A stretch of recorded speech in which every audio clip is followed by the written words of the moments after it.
How was I supposed to know? Okay. Welcome back to another episode of Spilling the Tea with I don't know if that's the name, but we can go with that for now. That's Temporary. Today, we're going to be getting into a topic that is commonly discussed from my patients, typically because I think they don't have anyone else to talk to about it. And it's a pretty taboo topic. It's Yeah. definitely not something that people feel comfortable talking about. I certainly don't think that they teach it in sexual education. And also, I think is a topic that there's a lot of information online, and if people Google it, they will find a lot of different perspectives or Google is so crazy these days. You type in a question and you get no answers, at least for me. you get a lot of ads. A lot of ads. So hopefully if people have questions about this could be a good resource for them. It's meant to be a non-judgmental place. We're just going to discuss common questions that I get, make it as casual of a conversation as possible. I'm probably going to blush a little bit talking about it as well because Oh. you probably will too. Oh, let's see if how many times you blush, because the questions are Personal, private, and discreet. Yeah, it's not the easiest topic. Sexual health in general is not the easiest topic to dive into. And then when you start getting into things that are considered taboo, it becomes more and more complicated. But let's just get into it. Let's dive right in. Let's just start. So what is the topic for today? The topic of today is actually it's a question. Yeah. Is anal sex safe? Yeah. Is it? Well, we're going to dive in. Okay. And tell you. But yeah, so again, anal sex, a very sort of taboo topic. I certainly never learned about it. Even in medical school, they never talked about it. They never talked about it in residency, in my primary care family medicine residency. I only really learned medically through my own journey and my, work in the sexual health space and having patients come to me with questions. And I'm like, you know what, that is a good question. I should look into that. The problem is there's not a general resource for a lot of physicians to go to. And so a lot of it was me looking at different articles and anatomy books, physiology books. I'm sure if we're at school and then you ask something about anal sex, people will be judging you. Harsh. It's a very complicated issue. It's very hard to find good relative information about. And so, yeah, let's dive in and get into the topics of, is anal sex safe? So what do you think is the most important aspect of this type of sexual intercourse? Yeah, so I think the most important thing is to have communication with your partner. Obviously, there are a lot of things that need to be discussed, things like boundaries, what you're comfortable with, what you've done before, what you expect this sort of encounter to be like. There are people who have never had this type of sexual intercourse before. There are people who have before, things that they like or don't like. And you need to know those things ahead of time so that there's not some unexpected pain or discomfort or issues that arise during the process. So I think consent, which of course is just acknowledging that you're both willing to participate in the event, of course. Communication is key. And then communicating about what you're expecting so that there's no surprises. What are some basics of anatomy and physiologics? So it's definitely important to know what's going on down there before you get involved, right? And if you have a history of sexual intercourse with male and female, the female genitalia is much different than the backside. So you can't assume that they're going to be similar, even though both can be means of intercourse. And so knowing the anatomical features, first of all, the anus, which is the opening, as well as the skin around that area, the perineum, both of those are highly innervated and vascular, meaning there's a lot of nerves and a lot of blood vessels. So that's why they're so pleasurable. The skin there is very sensitive. So knowing those pieces of information are going to be really important before jumping in, because this area being so sensitive, you need to take precautions to ensure that you don't cause any pain. Lots of lube. And we'll definitely be getting into that. That's later. In this case, lube later. Later. What is the most important thing that we need to know about the anus? So this particular organ, this particular area, whatever you want to call it, needs preparation. It needs to have lubrication. Like we just mentioned, there is no natural production of lubricant. In contrast to the vaginal area, which naturally is going to produce lubrication, you need to be prepared. Also, it's important to know that the anal cavity in the skin there, again, is very fragile and sensitive. So it's very predisposed to tearing or having abrasions or causing pain. And so it's really important to have that mindset, knowing that when you start intercourse, you need to be prepared. It's not something you can just flop in anywhere. Beyond the anus, what's the next layer? The muscles. So the muscles are all around the anal cavity, and obviously an important part because they are going to be what sort of creates a barrier. And there's two main barriers that we have that are called sphincters. Sphincters are basically tight areas of muscle that sort of open and close. One is the external sphincter, and then one is the internal sphincter. The important thing about these is that the external, which is closer to the outside, is going to be voluntary. So you can tell your brain, okay, relax. I'm going to open this up and pass a bowel movement, or I'm going to open this up and be prepared for intercourse. And the inner, the more inside sphincter, is very similar in that it's made of muscle, but it's not voluntary. So your brain can't tell it to relax. This is also when you have an emergency, you need to go to the bathroom and you're like trying to hold it. Well, your brain can't hold that one. So it's going to open and close based on its own ideas and what it wants to do. It's got its own mind. That being said, there are things that you can do to help relax it, which is really important too. So things like relaxation techniques, breathing, being in a comfortable environment. Here's where that communication comes back into play. Of course, it's great to talk about what you want to do, but your body needs to relax. And the best way to relax yourself is to know what's coming.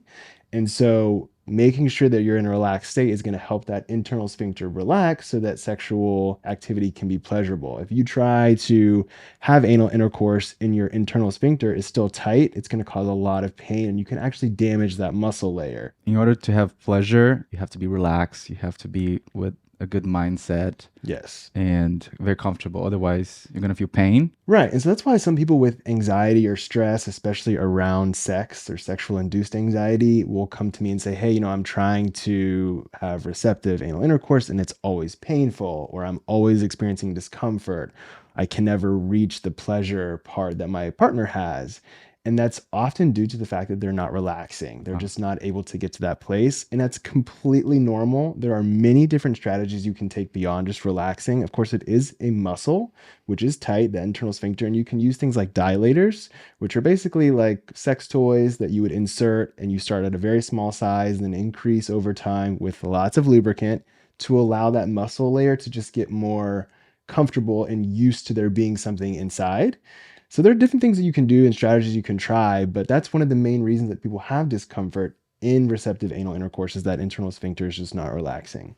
That's why people say in order to enjoy anal sex, you have to practice first. Exactly. It's not something that you can, well, that being said, there are people who have been able to just get right into it, and that is amazing, incredible to have that sense of relaxation. I am not that relaxed in general. I don't think most people are. So everybody's different. Everybody's different. What about the rectum? What muscle is a rectum a muscle? What is it? So the next phase beyond the anal cavity and through those sphincters, you're going to be into the rectum. So the rectum is about 7 to 9 inches long, and that's basically the cavity that holds bowel movements. So when you're about to pass a bowel movement, that's where it's kind of sitting and waiting. But that's also the area that you're going to penetrate beyond the anal cavity. So typically in anal sex, you go from the anus to the anal cavity to the rectum. If the person is able to go beyond the rectum, they can reach something called the sigmoid colon, which is usually is like bends beyond the rectum. So it's not typical that you're going to reach that area, even if you have a large piece. But yeah, so usually the rectum is kind of the ending spot for where receptive anal intercourse ends. Interesting. So how to explain the fact that some people feel more pleasure when you go deeper and others don't? Yeah, so that's probably more so of a mindset and more so of a mental pleasure, as well as the fact that there is a lot of skin to skin contact happening. There's no real pleasure center in the rectum, but what can be happening is there are other organs that are near the rectum and near the anal cavity that are being sort of caressed. So the prostate is a big one. The prostate is the male organ that helps us to create semen and some other important biological functions, but it does have a lot of nerves and a lot of vasculature as well. So it's a pleasure center. So that's just kind of like the male G spot. That being said, you don't have to go very deep to hit it. So again, I think a lot of it is more mental, and some people just like to have a larger experience. But there really isn't too much difference in regards to how much pleasure can be achieved from different sizes, so to speak. Where is the prostate located? Yeah, so it's relatively quick to get to. You can say it's maybe 3 inches in, and then more anteriorly as you sort of Mm-hmm. if you were to do a prostate exam. So it's relatively Not very close. deep. No, it's not very deep at all. The sensation of pleasure comes from the prostate mainly, It's or all of it. So even the nerves around the anal cavity, the nerves around the skin, around the perineum, so the outside of the butt and the outside of the anus, as well as the prostate, and really everything inside. There's tons of nerves and tons of blood vessels that are going to be receptive to touch and to friction. And so certainly the prostate is a big pleasure center, but it's really all of it together. do women feel as much as pleasure as men, or not as much because they don't have prostate? That's a great question. So a lot of people think that the prostate is the main center of pleasure and that's where all of it's coming from, but that's not true. Women don't have prostates and they also have a lot of pleasure from anal sex. So this area around the anus and the genitalia, is there a name for the tissues around it? Yeah, so it's called the perineum, as we kind of talked about before. That's kind of just the general term that you would use to describe all the tissue, skin outside of the male genitalia, as well as around the rectum and around the anus area. The rectum is inside. Please correct me if I'm wrong. Yeah. What is the mucosal membrane? The mucosal membrane. Mucosal membrane. Yeah. So mucosal membranes is basically a cellular layer of tissue that you can find throughout your whole body. So the inside of your mouth, the inside of the vagina, as well as the inside of the anal cavity. And so specifically in the anal cavity, that layer is very sensitive, as we were talking about before. There's no natural lubricant and it is not well accustomed to friction. And so those cells can be damaged really easily, which is why it's really important to reduce friction as much as possible using lots of lubricant, lots of relaxation, lots of preparation is going to help to make sure that those cells are more flexible and able to resist the friction. Interestingly enough, the mucosal membrane of the anal cavity does strengthen over time. So the more often that you're using it and practicing anal sex, the more strong it's going to get and the more it's going to be resistant to friction. So the first time it's going to be more sensitive, and as times go on, it strengthens itself to prepare for the future and to avoid tearing, ripping, injury. The question we all want to know, how far can you actually go in an anal sex? Yeah, so again, the rectum goes, so you'll have a couple, maybe an inch or two of anal cavity, then 7 to 9 inches of rectum. And so I guess you can even go beyond that. Like I mentioned, it does curve through the sigmoid colon. And so it technically, I guess you could go up to the colon. And there are people who insert other things than just genitalia there. Yeah. And I don't know much about that. That's not my specialty. So I wouldn't be able to educate the audience very well on those methods. In general, though, you're probably not going to go deeper than the rectum, which is about 7 to 9 inches in. Well, I've seen really huge dildos at sex shops. And Yeah. I don't know if people buy it, I don't know if people use it, but I mean, they sell it. If they're for sale, I'm sure people are using it, and there is a audience for that. I probably should do more research. Maybe audience out there can give us information. Maybe they use it, and that's completely fine. I mean, if you find pleasure and you're using plenty of lubricant and you're not hurting yourself or your anatomy, like I mentioned, over time, things become more and more receptive and strong. And just like with using dilators, which can over time allow you to be relaxed enough to handle larger equipment, hey, whatever makes you happy and whatever brings pleasure that doesn't cause you pain, there's no issue there. Is there any benefits to anal sex? Mainly, the most important benefit, of course, is the bond that you're sharing with your partner, right? So this is a very bonding experience. It's sex. It's meant to create a sense of trust, a sense of passion. But of course, the pleasure is a huge component to it as well. There's a ton of pleasure to be had. There are as many nerves, if not more, in the rectum than on the genitalia for both male and females. And so there's, again, plenty of pleasure to be had there. So certainly the pleasure is in the pudding. And for men specifically, because the prostate is being massaged during receptive anal intercourse, there is potentially a larger orgasm that can occur. And that's because the prostate's responsible for helping to create semen, which of course is going to help exaggerate an orgasm. So there can be a lot of pleasure had and a lot of benefits from that pleasure with anal intercourse. Interesting. Yeah. I didn't know that. Well, now you know. What is the best way to have safe anal sex? Yeah, so there's three main things to consider when approaching anal sex and wanting to be as safe as possible. Number one, you want to communicate with your partner. You want to have that consent. You want to have that understanding. You want to have those expectations laid out. Number two, you want to prepare yourself. You want to make sure that you're relaxed, that the anatomy has been addressed, that you are aware of what is going to happen throughout anal intercourse, and that there's not going to be any surprises there anatomically. And then third, if you are with a partner that is new or a partner that you are in a non-monogamous relationship with, or you have any hesitation or concern for a possible STD, you want to use a condom. And of course, condoms can be extremely powerful to prevent all types of STDs. And with that being said, you also want to consider lubrication. Of course, condoms come pre-lubricated, but you still want to use more as, again, addressing that anatomy, making sure you're relaxed, making sure the lubricant is plentiful, and you'll be good to go.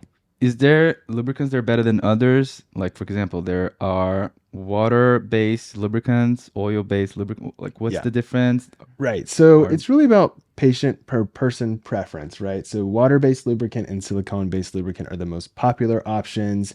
There was some previous clinical studies that were trying to highlight some controversial concerns or cautions with silicone-based lubricant. Those have been dispelled. Both are completely safe. You just want to ensure if you're using a condom or sex toys, you find a lubricant that is partner safe. An example, some condoms you can only use water lubricant. So some sex toys you can only use water lubricant and vice versa. And so just be aware of that. But either one, a lot of times people will choose water-based because it's easier to clean off and it doesn't damage things like your sheets. And other people will use silicone-based because it lasts longer and you don't have to apply so much, and it can allow for a longer time if you don't have to reapply. So it's really preference. All it is. Either one works fine. Can you use Vaseline? Vaseline is a great option. Petroleum jelly. Absolutely. It's very similar in consistency to a lot of the other big brands, but Vaseline is a great choice. Natural. I mean, it's one ingredient. That's what it is. It's not so much natural as it is one ingredient. What is the best way to avoid injury having anal sex? So the best way to avoid injury is to use lots and lots of lubricant. And to relax, of course, but the best way to make sure that that single cellular membrane that is sort of lining the anal cavity is protected and reduce friction as much as possible is to use lots of lubricant. And then, of course, couple that with some communication, some relaxation. But number one, if you're ever in pain, just say stop. Because and having a safe word is great. Or you don't have to have a safe word. You can just use stop. But a lot of the resources I found say just use a safe word. I think stop is a pretty good one. If you're ever in pain, just say cannot handle it anymore, and Tap it's out. all good. It's all good. Do not push yourself because it will result in injury. So you finish having sex. Yes. You're done. It's over. Done. What do you do? What's the post-care? Post-care, number one, relax. You're done. It's over. Hopefully you enjoyed it. Hopefully your partner enjoyed it. And take the time to cuddle. Those pheromones are blowing out. Those lovey-dovey emotions are blowing out. Maybe your partner or you just want to kind of move on. That's okay too. That's normal. But the most important thing is to allow your sort of system to relax for a minute. Don't try to rush to the bathroom too quickly. Don't try to rush anything whatsoever. Just come to what feels natural. You're going to probably need to use the restroom. That's completely normal. Normal hygiene, take a shower. I don't typically recommend cleaning with anything inserting into the area. All of that muscle, all of those tissues need some time to relax. Just take it easy. Don't do anything that could traumatize or irritate any of those tissues or that musculature. So the secret is to relax and just keep relaxing. Yeah, that's good. Yeah. So if there's someone out there who never had anal sex before, first time experience, what are the recommendations and the guidelines? Yeah, I have 4 major outline points to just consider, right? So number one, you want to know your basic anatomy. What are you getting yourself into? What parts of your body are you getting yourself into? So understand the anal cavity, the rectum, and all of the things in between. Number two, go in relaxed. So that may mean you need to have a lengthy conversation with your partner, explaining what your expectations are, explaining what you're comfortable with. Also, go in with a relaxation for your body, knowing that you're going to need to be relaxed to enjoy it. Number 3, lubricant. Choose it ahead of time, bring it with you, make sure there's plenty. That's going to help to reduce friction, reduce injury. And then number 4, take it slow. Go slow. You don't want to cause any pain or any trauma by trying to go too fast. And enjoy yourself is really the unlisted Guideline final recommendation. point. Yeah. Yeah. Enjoy yourself. You have made it. This is meant to be a pleasurable experience. You have moved past a lot of taboo. You've moved past a lot of shame for many of us. Yeah. Getting to this point for a lot of us has been a challenge. And so to be able to enjoy yourself as a sexual being in your sexual orientation and identity is a huge gift to give yourself. And so pat yourself on the back. You made it. So, how can individuals ensure a safe and consensual experience while having anal sex? Yeah. So number 1, communicate. Talk is really important, pre, middle, post. So communicate throughout the whole process. Having expectations laid out, boundaries set, so each of you know what you're comfortable with, what you're not comfortable with. If this is a new partner or someone that you want to protect yourself from for possibly an STD, use a condom, have them use a condom, discuss what concerns you, and then also check in throughout sex. Like, it doesn't have to be a nonstop session. You can take breaks in between, you can check in between, and you can plan that ahead too. Say, hey, mind if we have a halftime break? That's totally normal. People do that. And, just be able to have that sense of relaxation with your partner, that sense of open communication. And if your partner seems resistant or hesitant, just know going in that this may be some resistance and hesitation throughout the experience as well. It may not be as pleasurable or as relaxed as it needs to be. And so that does need to be in your mind before jumping in. Like, is this going well before we even get started? It could be a red flag to Right. tap out and wait for next time. What are the potential health risks associated with anal sex, and what can we do to minimize them? Yeah, so obviously be aware of your health status, be well aware of your partner's health status. Because the anatomy of the anal cavity is so sensitive and fragile, there is a high risk that friction is going to cause breaks into the skin. There is an increased risk of developing an STI. And so you have to be aware that these breaks in the skin that can occur without even knowing put you at risk. So being safe, using condoms if you find that to be necessary for you in your situation, using lots and lots of lubricant to reduce that friction and make sure that there is no risk for an increased tearing. Make sure you're relaxed as well. That internal sphincter, if you're not properly relaxed and you try to penetrate it, you can actually damage it, which can cause lasting effects, not just sexual health related, but bowel movement health, colon health. So know all of those things ahead of time. Listen to your body. Your body's going to tell you when it wants you to stop, and you should listen. You're not going to embarrass yourself. If your partner makes you feel embarrassed because of that, they're clearly not the one. So you just saved yourself some time. So yeah, just check in with yourself, be honest with yourself, know your limitations, and be able to express those. What role does lubrication plays in making anal sex more comfortable and pleasurable? Sure. So it's going to reduce friction, and friction is when something is rubbing and creates heat or damage to the tissues. It's going to increase comfort. It's going to promote relaxation. It's going to reduce the risk of tears or damage to the tissue, which then further reduces the risk of infection, not only an STI, but another type of infection. Of course, this is where bowel movements are passing. And so we want to make sure we keep that tissue as healthy as possible. Also, just to create a sense of pleasure, the skin is going to respond well to lubricant. It's going to feel good, and you want this process to feel good. So all those things, lubricant, you can't have enough. You can really not overdo it with lubricant. What do we need to know about post care after having anal sex? Yeah, so the tissue is going to be exposed. It's going to have just experienced some friction, even if you use all the lubricant in the world. And so you want to take care of that area. Of course, rinsing off using a very gentle, fragrance-free soap is going to be helpful. No scrubbing, no rubbing, just gentle as possible, at least for that 24-hour period post-care, to let that tissue heal. And don't go to the restroom and try to cause any force or any pushing, Don't push because it out. just give it a minute. Just give it a Let it- minute. It's going to do its thing Naturally. naturally. Don't rush it. How does the use of barriers such as condoms impact in anal sex? So condoms are great. First of all, there is some people that say that condoms reduce pleasure, and that's not really been clinically proven, especially for the receptive person.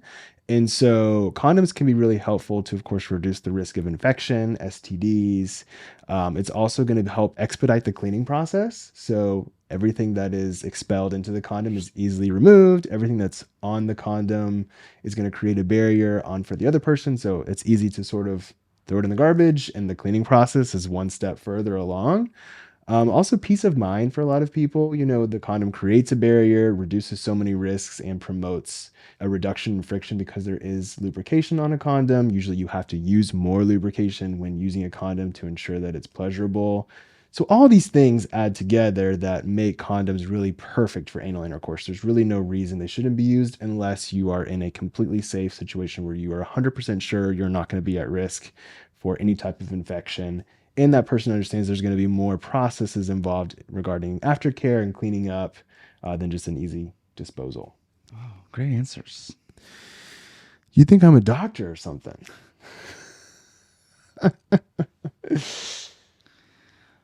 What is the best way to clean the anus before having anal sex? So we're going to actually get into this full topic, but we'll give a little sneak preview now. That's the next episode. And so you can consider something like a douche, which is basically using water jet propelled upward to clean out the area of the rectum. There are a lot of steps involved, and it is not as easy as it sounds, but it can be really helpful to reduce any sort of concerns that people have about their hygiene. You can also just shower. That's the easiest way, and just trying to use your finger gently to clean as deep as the finger can go. If you feel there are some things beyond that need additional attention, that may be necessary, or maybe wait. There's also healthy ways to keep your colon passing bowel movements more wholly to reduce any leftover debris, like using fiber supplements. But in general, gentle cleaning in the shower is always a go-to. Recommended. Yeah. We're going to have an episode about... all directed towards how to douche and the douching 101. My mom will be so proud. She's watching. I hope not. All right, let's go to the myths. Is it true that anal sex is always painful?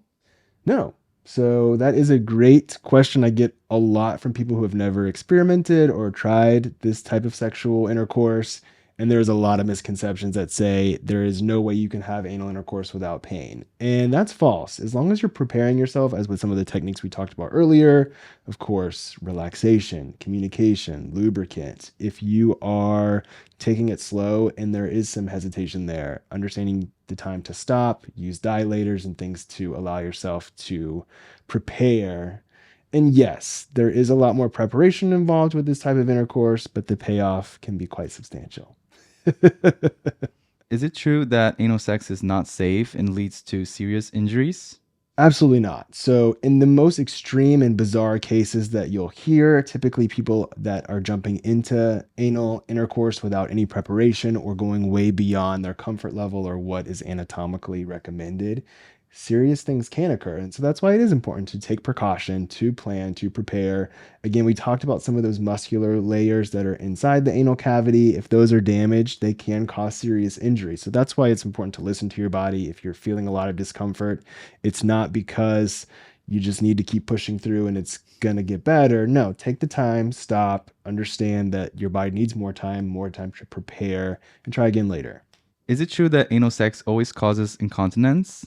Similarly to the last question, incontinence would be a serious adverse reaction that would only typically occur if you were not prepared and cause damage to the internal lining of the anal cavity or the rectum. Incontinence is where your body can no longer hold a bowel movement. And that's because typically there's been damage to that internal sphincter. So again, listen to your body. If you're feeling pain, time to stop, tap out, practice, use dilators so that you don't cause serious injury. Is it true that anal sex increases the risk for HIV?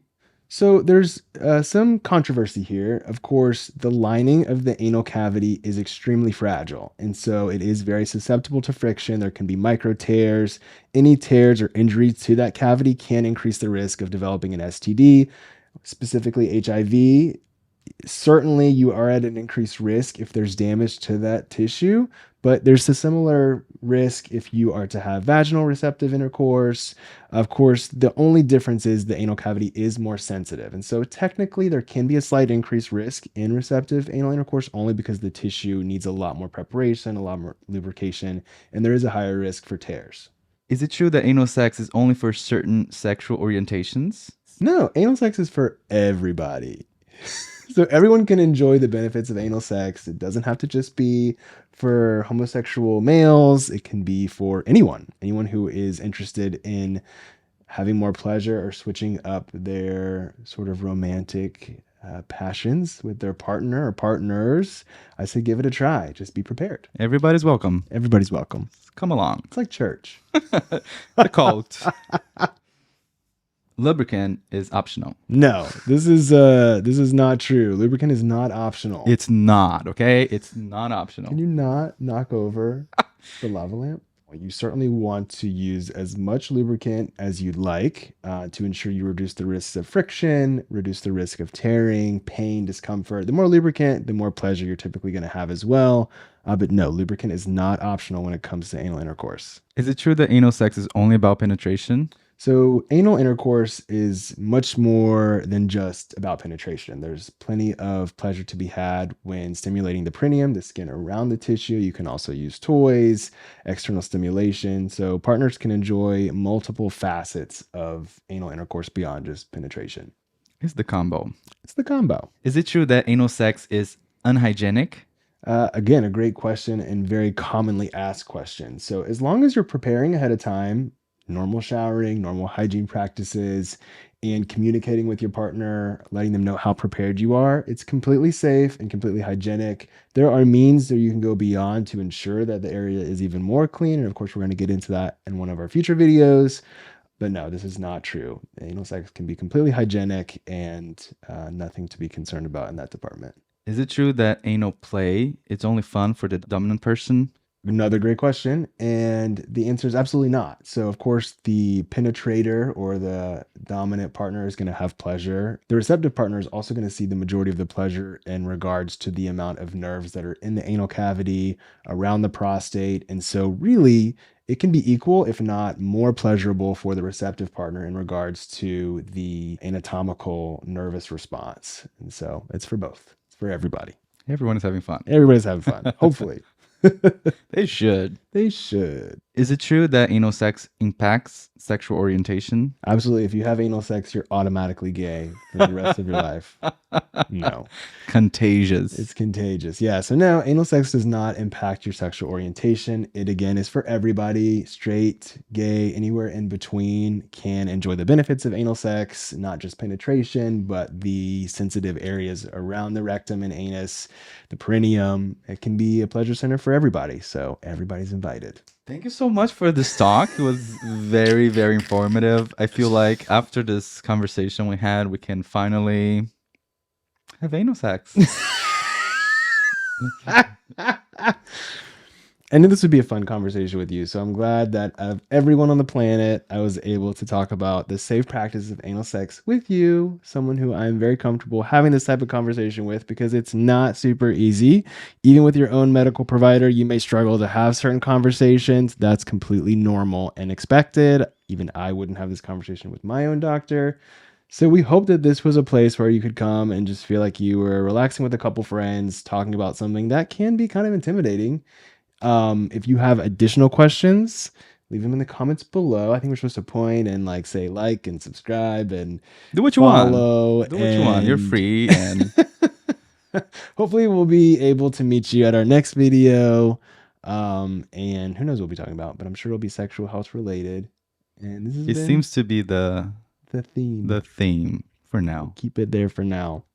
Hope you like it. Hope you enjoy our conversation. If you have any recommendation, please let us know. And yeah, excited to see you next time. Yeah, let us know if there's other things you want us to talk about. And we will see you next time. Don't forget to use lubricant. Is there a specific lubricant that it's better than others or? Lubricant?